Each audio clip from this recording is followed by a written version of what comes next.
Differences between cyclic photophosphorylation and non-cyclic photophosphorylation, क्या अंतर है? पहला पॉइंट, साइक्लिक में केवल एटीपी बन रहे हैं, नॉन साइक्लिक में एटीपी और एनएडीपीएच दोनों प्रोड्यूस हुए हैं। साइक्लिक में ऑक्सीजन प्रोड्यूस नहीं होती, रिलीज नहीं होती, नॉन साइक्लिक में ऑक्सीजन इन्वॉल्व हो रही है। साइक्लिक फोटोफॉस्फोरिलेशन में only photosystem first is involve. Non cyclic में दोनों देखे गए हैं, photosystem second and photosystem first, they are required. No external source of electrons is found in cyclic photophosphorylation, but in non-cyclic, water gives electrons as replacement. Stromal lamellae में होता है ये, और ये कहाँ होता है? thylakoid membranes में होता है, non-cyclic. The various differences between photosystem first and photosystem second. Oxygen कहाँ जनरेट हो रही है? यहाँ कोई ऑक्सीजन नहीं निकलती फोटोसिस्टम फर्स्ट में, ना ही वाटर का ब्रेकडाउन होता है। यहाँ पे वाटर ब्रेकडाउन से ऑक्सीजन बनती है।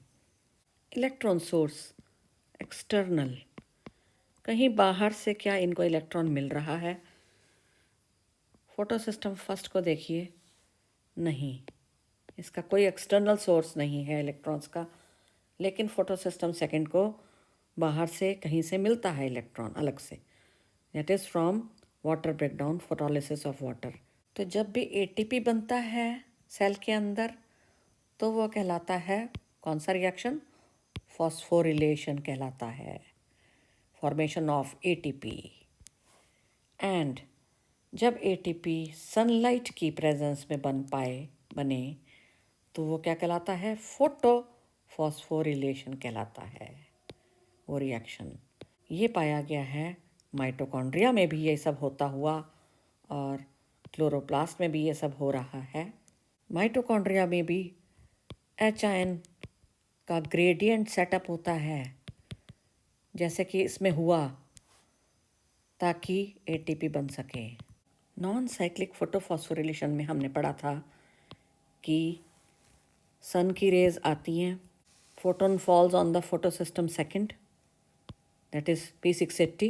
P680 will lose an electron pair. This electron pair will be accepted by the primary electron acceptor, and from here it will go downhill. The two electrons will go downhill and they will reach this electron transport system, electron transport chain made of 3 different proteins, but here we have written only one, cytochrome, just for simplicity. अब ये 2 electron cytochrome यानी एक protein में पहुंच चुके हैं, और इसको क्या बोलते हैं? इलेक्ट्रॉन एक्सेप्टर, साइटोक्रोम को बोलते हैं। ऐसे 3 पढ़े होते हैं, पर हमने यहाँ पे एक ही लिखा है फॉर सिंप्लिसिटी। आप भी एक भी लिख सकते हो, not very necessary to write all the 3। और अगर आपको ये तीनों ही नहीं लिखने और आपको नाम भूल जाते हैं तो आप खाली electron transport chain, electron transport system लिख सकते हैं, यहाँ पे बना सकते हैं। अब ये नीचे जा रहा है इलेक्ट्रॉन, देखो हायर एनर्जी से नीचे को जा रहा है, लोअर एनर्जी में डाउन हिल जा रहा है। ऐसे में ये एनर्जी लूज़ करेगा अपनी, और वो एनर्जी इलेक्ट्रॉन्स की एडीपी और इनऑर्गेनिक फॉस्फेट को जोड़ने के काम आएगी, ताकि एटीपी सिंथेसाइज हो सके, बन सके।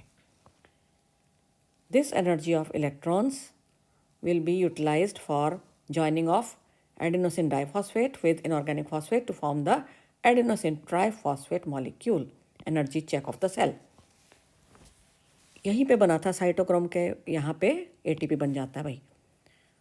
अब ये 2 इलेक्ट्रॉन पेयर नीचे आ गए और फोटोसिस्टम फर्स्ट में घुस गए। यहाँ से P700 यानी रिएक्शन सेंटर ने 2 इलेक्ट्रॉन छोड़े जो कि एक्साइटेड हो गए, NADP तक पहुंच गए। और कैसे पहुंचे? Through the electron transport chain again, बीच में एक इलेक्ट्रॉन ट्रांसपोर्ट चेन आएगी और NADP तक पहुंच गए। NADP कन्वर्ट हो गया NADPH में प्लस H प्लस में कन्वर्ट हो गया। इसको NADPH2 भी लिख देते हैं कई किताबों में, one and the same thing. Can you see this Z shape being made? थोड़ी टेढ़ी सी Z शेप बन रही है, तो इसके लिए इसको क्या बोलते थे? Z scheme. ये मैंने सब आपको याद दिला दिया, लेकिन इसका पर्पस क्या है? पर्पस ये है कि ATP बन रहा है, इस सब में ATP बना है, लेकिन ATP बनना इतना आसान नहीं है। It is a highly complex reaction, how the ATP is actually generated, and it is always associated with hydrogen ion gradient.